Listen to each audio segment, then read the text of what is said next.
എന്താണ് മനുഷ്യനെ പുറകിലൊന്ന് പേടിപ്പിക്കണ? ഞാൻ ആരെയും പേടിപ്പിച്ചൊന്നുമില്ല.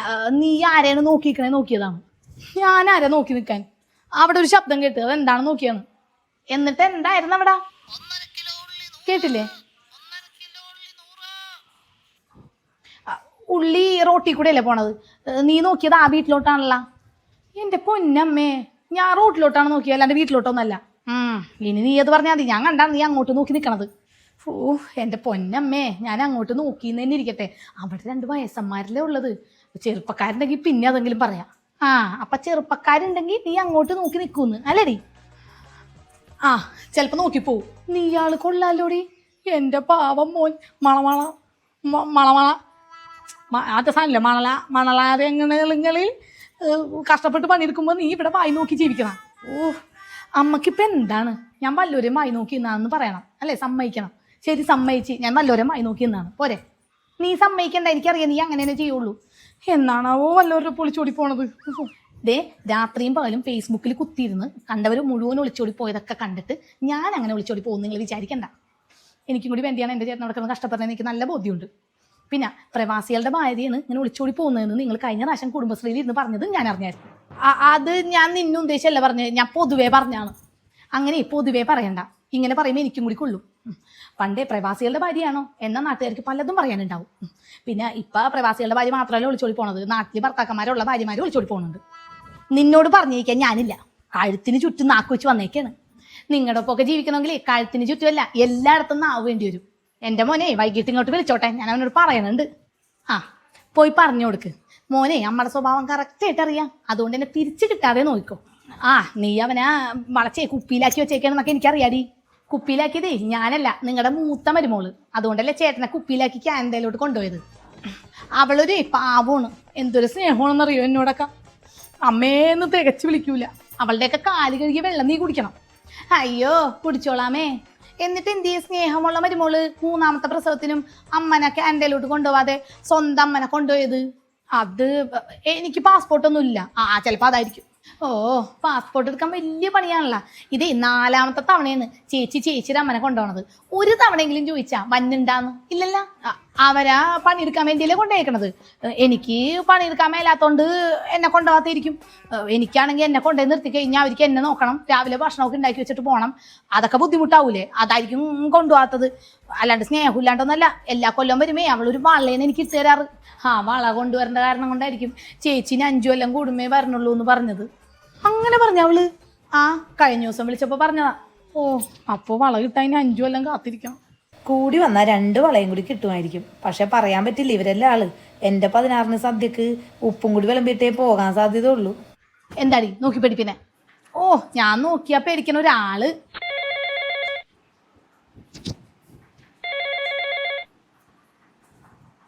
എന്താ ലിജി? ശരിയാന്നാ. അപ്പുറത്തെ വത്സയുടെ മരുമോളാണോ വിളിച്ചത്? അതെ. എനിക്ക് തോന്നി ഇപ്പം നീ അവളായിട്ടാണല്ലോ കൂട്ട്. കുറേ നേരം എന്തൊക്കെയൊക്കെ പറഞ്ഞല്ലോ അവള്. എന്താ പറഞ്ഞേ? അതെ, കുറച്ച് ചക്ക ഉലിഞ്ഞേ പാത്രത്തിലിട്ട് വർക്കേരിയിൽ വെച്ചിട്ടുണ്ടെന്ന്, അത് എടുത്തോളാൻ പറഞ്ഞതാ. ഇപ്പം പോവണ്ട. വത്സയുടെ ഇളയവനില്ലേ, മസിലുമൊക്കെ വെളിച്ചെണ്ണ പറ്റി ഇങ്ങനെയൊക്കെ കാണിക്കണ്ടാവും അവിടെ നിന്ന്. ഇപ്പം പോയാൽ ശരിയാവൂല. ആരൊക്കെ വന്നാലും പോയാലേ ഞാൻ പോയി എടുത്തോണ്ട് വരും. അവളത്ര കാര്യമായിട്ട് പറഞ്ഞ ചക്ക ഉലിഞ്ഞു വരെയും വെച്ചേക്കണം അവള്. എന്നോടുള്ള ഇഷ്ടം കൊണ്ട് അവളത് വെച്ചേക്കണത്. കൊടുക്കും തന്നെ ഒരു കുഴപ്പമൊന്നുമില്ല. ചേട്ടൻ വിളിക്കുകയാണെങ്കിൽ പറഞ്ഞേക്ക്, ഞാനിപ്പോൾ വരുമ്പോൾ തിരിച്ചു വിളിക്കുകയാണ്. അല്ല, ഈ ഫോണിലേ കോള് വരുമ്പോഴേ താഴോട്ടാണ് വലിക്കേണ്ടത് മുകളിലോട്ടാണ്? താഴോട്ട്. വലിയ ബുദ്ധിരാക്ഷസിയാണെന്നാണ് വിചാരം. ഒരു വിവരമൊന്നും സാധനമില്ല. താഴോട്ടാണ് മുകളിലോട്ടാണ് അല്ലേ? എന്തായാലും അവള് ഫോൺ ഇവിടെ ഓണാക്കി വെച്ചുകൊണ്ട് പോയല്ലേ. അവനൊരു മിസ് കോൾ കൊടുക്കാം, അവനപ്പം തിരിച്ചു വിളിക്കും. അവൻ വിളിച്ചില്ലല്ല. അവളാണെങ്കിൽ ഇപ്പൊ വരെയും ചെയ്യും. വിളിച്ചണ്ട്.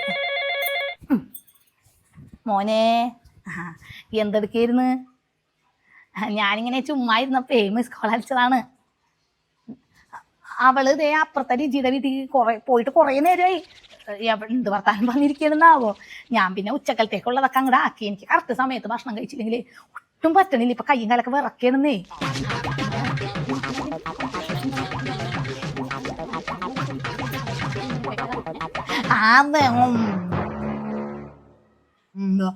അങ്ങനെയാണ് വർഷനെ പറ്റി മായാവതി കഴിഞ്ഞ എപ്പിഡോസിൽ പറഞ്ഞത്. എന്നാ ശരിയായിട്ടാ വെച്ചോ. ആരായിരുന്നു ഫോണില്? കൊറേ നേരം ആയാലും എന്റെ കുറ്റം പറയാനാ? അയ്യോ നിന്റെ കുറ്റോ ഞാൻ പറയാനാ? ഇത് സീരിയലിന്റെ കാര്യം പറഞ്ഞതാണ് മോളെ. ശരി, ഞാൻ നോക്കാരാണെന്ന്.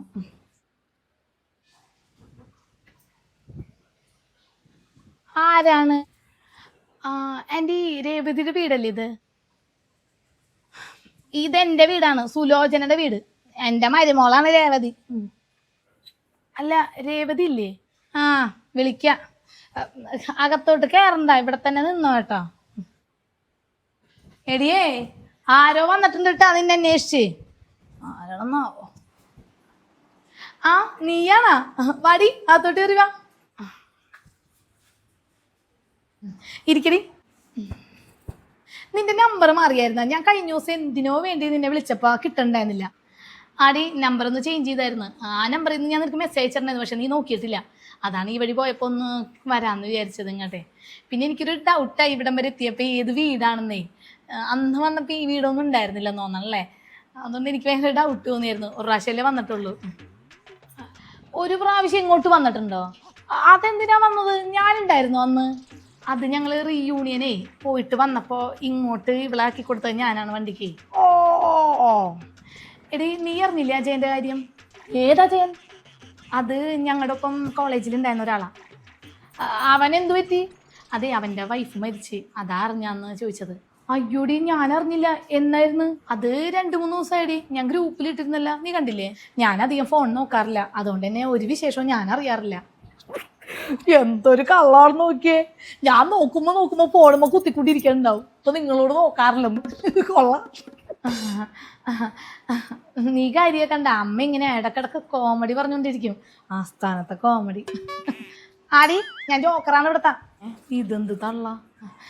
അമ്മ ഒന്നാകത്തോട്ട് പോയേ, വെറുതെ ഇങ്ങനെ ഓരോന്ന് പറഞ്ഞോണ്ടിരിക്കണേ. അല്ലെങ്കിൽ ഞാൻ പോണേന്. ഞാൻ എന്തിനാണ് നിങ്ങളുടെ വായിട്ട് നോക്കി ഇവിടെ ഇരിക്കണത്?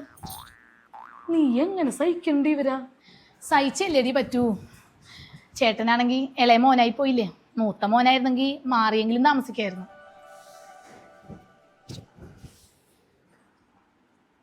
എടി നിന്റെ അമ്മയമ്മേ അടുക്കള വാതിൽ നിന്ന് ഒളിഞ്ഞു നോക്കുന്നുണ്ട്. അതെനിക്കറിയാടി, ശ്രദ്ധിക്കാൻ പോകണ്ട.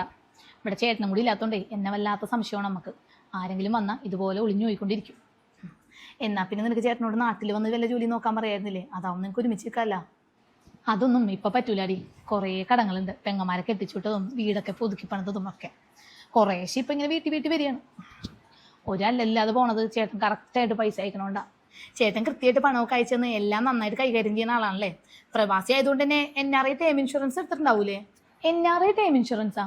അതെന്താടി? അതെ, പ്രവാസികളായിട്ടുള്ള എല്ലാവരും നിർബന്ധമായും എടുക്കേണ്ട ഒരു ഇൻഷുറൻസ് ആണ് NRI ടേം ഇൻഷുറൻസ്. അത് എടുത്തതിന് ശേഷം എടുത്തയാൾ നിർഭാഗ്യവശാൽ മരണപ്പെട്ടാലും അല്ലെങ്കിൽ ക്യാൻസർ പോലുള്ള ക്രിട്ടിക്കൽ അസുഖങ്ങൾ വന്നാലും ഇനി അപകടത്തിൽ പെട്ട് അംഗവൈകല്യങ്ങളൊക്കെ സംഭവിച്ചാലും ഒക്കെ അവരുടെ കുടുംബത്തിന് വലിയ തുക നഷ്ടപരിഹാരമായി ലഭിക്കും. കൊള്ളാല. പക്ഷേ അതിനൊക്കെ വലിയ പൈസ ആവൂലേ? മാസം 820 രൂപ മുതൽ തുടങ്ങുന്ന 2 കോടിയൊക്കെ കവറേജ് കിട്ടുന്ന പ്ലാനുകൾ ഉണ്ടെന്നേ. അല്ല അതപ്പം എങ്ങനെയാ എടുക്കുക? അതെ, ഞാനൊരു ലിങ്ക് ഡിസ്ക്രിപ്ഷൻ ബോക്സിലും കമന്റ് ബോക്സിലും കൊടുത്തിട്ടുണ്ട്. അതിൽ ഒരുപാട് ഇൻഷുറൻസ് പ്ലാനുകൾ കാണാനും പറ്റും. അത് തമ്മിൽ കമ്പയർ ചെയ്ത് നമുക്ക് മികച്ചതായി തോന്നുന്ന പ്ലാൻ നമുക്ക് തിരഞ്ഞെടുക്കാൻ സാധിക്കും. പ്രവാസികൾക്ക് 18% വരെ GST ഇളവുണ്ട്. ഇനി നമ്മൾ ആനുവലി ആണത് പേ ചെയ്യണമെങ്കിൽ 5% എക്സ്ട്രാ കിട്ടും. അപ്പോൾ ടോട്ടലി 23% വരെ ഡിസ്കൗണ്ട് കിട്ടും. എന്നാൽ പിന്നെ ചേട്ടനെ കൊണ്ട് ഒരു NRI ടേം ഇൻഷുറൻസ് എടുപ്പിക്കാം. എടി നീ പ്രാവശ്യം റീയൂണിയന് വരൂലേ? വരുന്ന കാര്യം ഡൗട്ടാടി. പിറ്റേ ദിവസമേ എൻ്റെ കൊച്ചച്ഛൻ്റെ മോൻ്റെ എൻഗേജ്മെൻറ്റാ. അപ്പം എന്തായാലും തലേ ദിവസം ചിലപ്പോൾ അങ്ങോട്ട് പോകേണ്ടി വരും. അത് പറഞ്ഞാൽ ശരിയാവില്ലട്ടാ. നീ ഉണ്ടെങ്കിലേ ഞാൻ വരുള്ളൂ.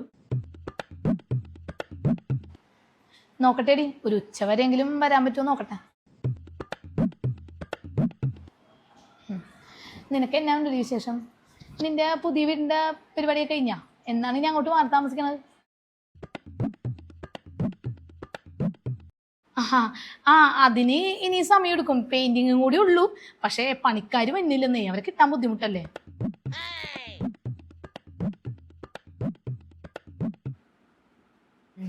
നിന്റെ അനിയത്തിയുടെ കല്യാണ കേസ് എന്തായി? ഓ അതൊന്നും ആയിട്ടില്ലടി, കുറെ ആലോചനകൾ ഇങ്ങനെ വന്നിട്ടുണ്ട്, ഒന്നും ശരിയാവണില്ല. നീ ഒരു ദിവസം അജിറോപ്പൻ ടൗണിലേക്ക് കണ്ടല്ലോ വർത്താനം പറഞ്ഞ്. ഞാൻ നേരം ബസ്സിന് പോണ സമയത്താണ് കണ്ടത്, അതുകൊണ്ടാണ് ഞാൻ പിന്നെ ഇറങ്ങാഞ്ഞത്.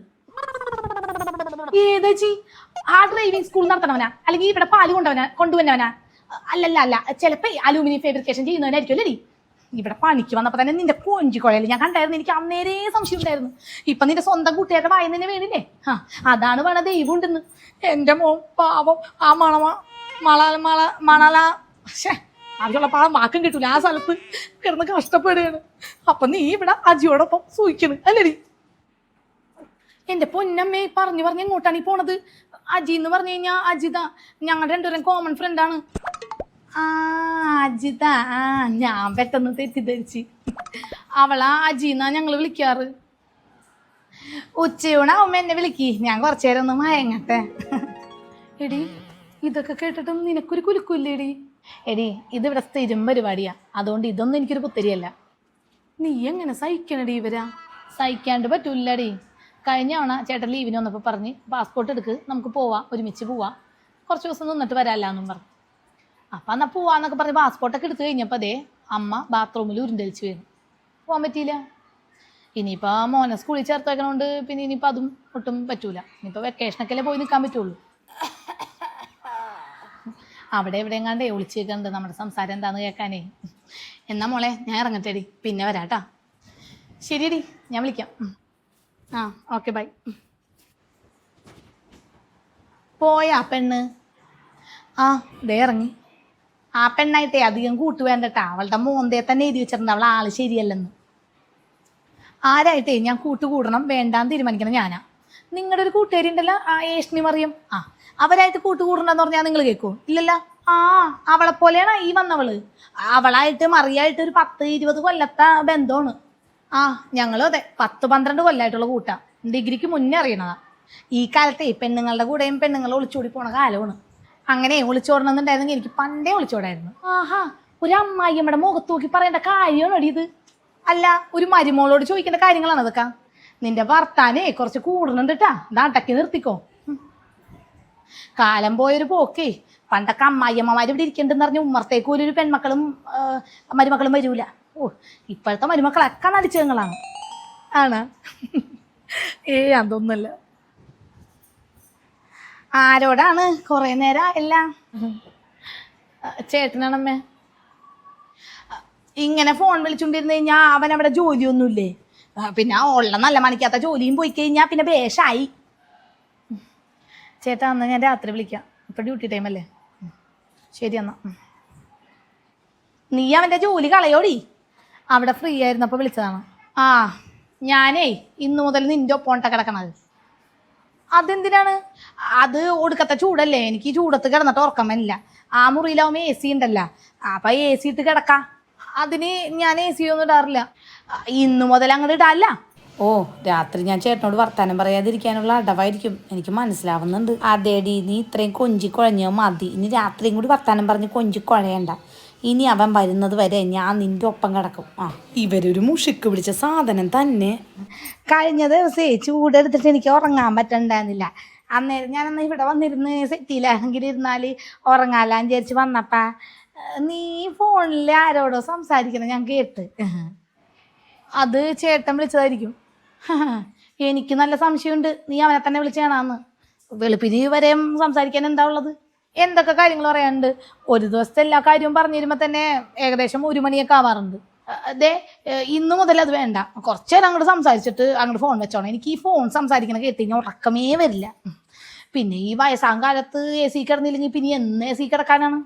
ഇങ്ങനെ പോയാൽ മിക്കവാറും AC ഉള്ള പെട്ടി കിടക്കേണ്ട വരും അധികം താമസിക്കാതെ. അയ്യോ 6 മണി കഴിഞ്ഞ് ചോർന്നിട്ട് എനിക്ക് ഗുളിക കഴിക്കാനുള്ളതാണ്. അയ്യോ മിക്കവാറും ഇവരുടെ അന്ത്യം എൻ്റെ കൈ കൊണ്ട് തന്നെ ഇരിക്കും. ഓ നല്ല തണുപ്പ്. ഇത്രയും പെട്ടെന്ന് ഉറങ്ങിയ ഒതച്ചൂടിക്കിടക്കില്ല. ചേട്ടാ ഞാൻ അങ്ങനെ ഒന്നും വിചാരിച്ചും കൂടിയില്ല. ഒന്ന് പോവാം. എൻ്റെ കുറ്റമായിരിക്കും പറയണത്, കേൾക്കാനും പറ്റുന്നില്ലല്ല. കുറേ നേരം ആയല്ല ഫോൺ വിളിക്കണത്. എടീ എടീ എന്താമ്മേ?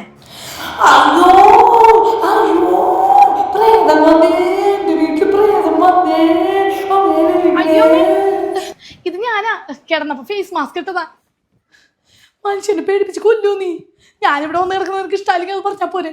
ഇങ്ങനെ പേടിപ്പിക്കണോ ഞാൻ പോണേന്ന്? അയ്യോ അമ്മേ കുഴപ്പമില്ല, ഇവിടെ വന്ന് കിടന്നോ. ഞാൻ ഇനി ഫേസ് മാസ്ക് വെക്കണില്ല. ഞാനില്ല, എനിക്ക് കുറച്ചു കാലം കൂടി ജീവിക്കണം. ഓ അയ്യോ ചേട്ടൻ. ഹലോ ചേട്ടാ, അതെ രാത്രി അമ്മ എൻ്റെ ഒപ്പം കിടക്കണേന്ന് പറഞ്ഞില്ലേ, അപ്പൊ എന്നെ വന്ന് വിളിച്ചതാണ്.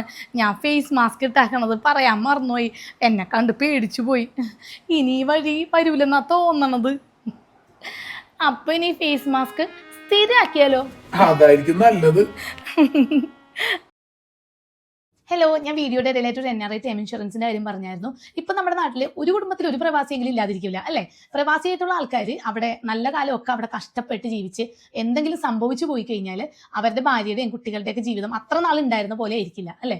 അപ്പോൾ അതിനൊക്കെ വേണ്ടിയാണ് പ്രവാസികളായ എല്ലാവർക്കും എടുത്തു വെക്കാൻ പറ്റിയൊരു ഇൻഷുറൻസ് ആണ് NRI ടൈം ഇൻഷുറൻസ്. ഇപ്പോഴാണെങ്കിൽ 100% ക്ലെയിം ഉറപ്പ് നൽകുന്ന ടൈം പ്ലാനുകളും ഉണ്ട്. ക്ലെയിം സമയത്ത് ഡോക്യുമെന്റേഷൻ പ്രശ്നങ്ങളോ അല്ലെങ്കിൽ യോഗ്യതാ പ്രശ്നങ്ങളോ പറഞ്ഞ് ക്ലെയിം കിട്ടാതിരിക്കുകയില്ല. ഉറപ്പായിട്ടും ക്ലെയിം ലഭിക്കും. ഞാൻ എൻ്റെ ഡിസ്ക്രിപ്ഷൻ ബോക്സിലും കമന്റ് ബോക്സിലും ലിങ്ക് ഇട്ടുണ്ട്. അതുവഴി കയറുകയാണെങ്കിൽ ധാരാളം കമ്പനികൾ നിങ്ങൾക്ക് കാണാൻ പറ്റും. അത് തമ്മിൽ താരതമ്യം ചെയ്തിട്ട് 23% വരെ ഡിസ്കൗണ്ടോട് കൂടി ഇപ്പോൾ നിങ്ങൾക്ക് പ്ലാനുകൾ എടുക്കാൻ പറ്റുന്നതാണ്. അപ്പോൾ എല്ലാവരും കയറി എടുത്തോളൂ.